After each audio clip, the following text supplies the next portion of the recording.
Now, ministers are facing demands for a huge payout to Waspi women today after a watchdog found they were not told about changes to the state pension age. Millions of women born in the 1950s could be in line for compensation after the Parliamentary and Health Service Ombudsman urged governments to do the right thing. Joining us now is Waspi spokesperson Derbyshire Spon. You're not telling me you were born in the 1950s. Come on. But seriously, this is an extremely... it's a scandal, really, isn't it? 3.8 million women.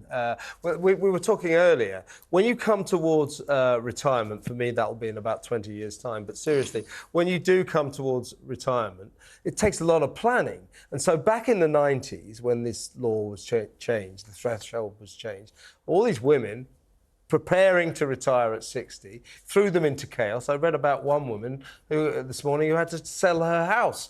Why won't they compensate you properly? It seems to me that they're talking about between £1,000 and £3,000 each, which would still come to 3.5 billion quid for the taxpayer. But for you guys, not very much, really. No, a fraction of what we've lost, really. But you're right, it takes a lifetime of work to save and to prepare for your retirement. And for these women, myself included, who had sort of maybe 18 months notice of up to a 6-year increase just handed to them suddenly, it was catastrophic because many of them had already given up work to look after parents or family members. Some had retired thinking that they might only have a year to go till their retirement and they could manage on their savings, and then they had to live on their savings for another 6 years.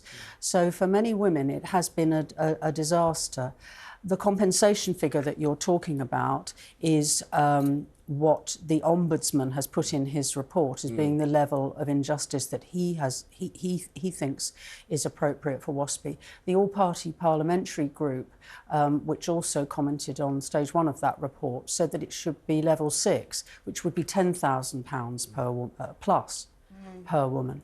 So there's a big difference between those two sums, and maybe there's some opportunity, once we can talk to the government, to find a middle path, because Waspi women do deserve compensation for that lack of notice. Well, this is the difficulty, isn't it? Because I think we're about to usher in a change of government at a time when I think everyone can see the national coffers are very strained. I mean, they're finding it difficult to stump up cash for the basics. And so, listening this morning, actually, I remember this story as an issue back when I was an MEP about 5 years ago.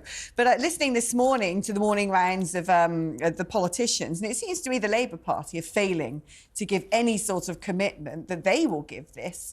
The Conservative Party, I assume, will run down the clock because then it won't be their issue. I mean, how hopeful are you of actually getting a government in that goes, right, we do need to deal with this? Well, we have achieved enormous cross-party support over the years for Waspi, so that we know that backbenchers support us very well. It is time now, we think, for the Labour Party to state where their position is. They have been supportive in the past, but Emily Thornberry was avoiding the issue, and it definitely is going to be the hot potato that ends up in the Labour Party's lap and the Labour government's lap. And we have been encouraging politicians to consider what a compensation package would look like for Waspi women, because there are, millions of us. First of all, before I ask this question, just remind the audience what Waspi stands for. Women Against State Pension Inequality. Indeed, and you mentioned your own story. Tell us how it affected you, this sudden change. My working life was as a carer for our daughter. So we made voluntary contributions so that I would, when I reached 60, have a state pension. So I wasn't able to have a career or even a regular paid working life.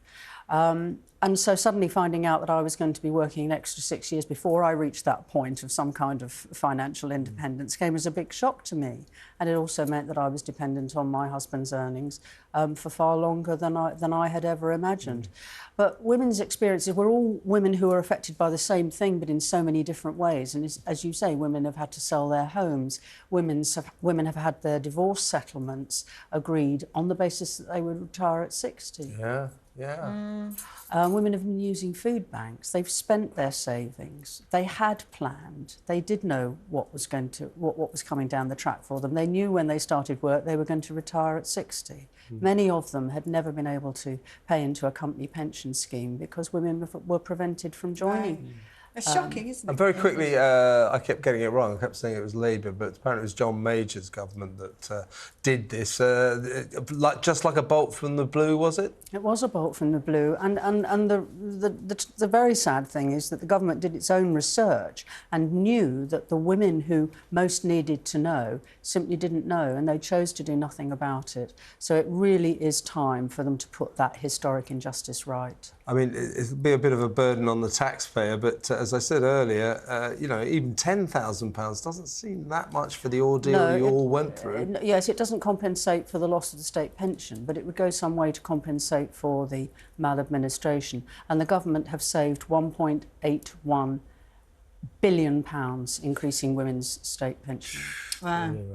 Dear me. Debbie, thank you ever so much. I mean, keep up the good work, keep fighting the good fight, and I wish you the best of luck with whoever's in number 10 after the next election. And actually, pin them down, make them tell you what they're going to do. Don't let them get away with the evasion. Give them a hard time, Debbie. Best of luck. Thank you.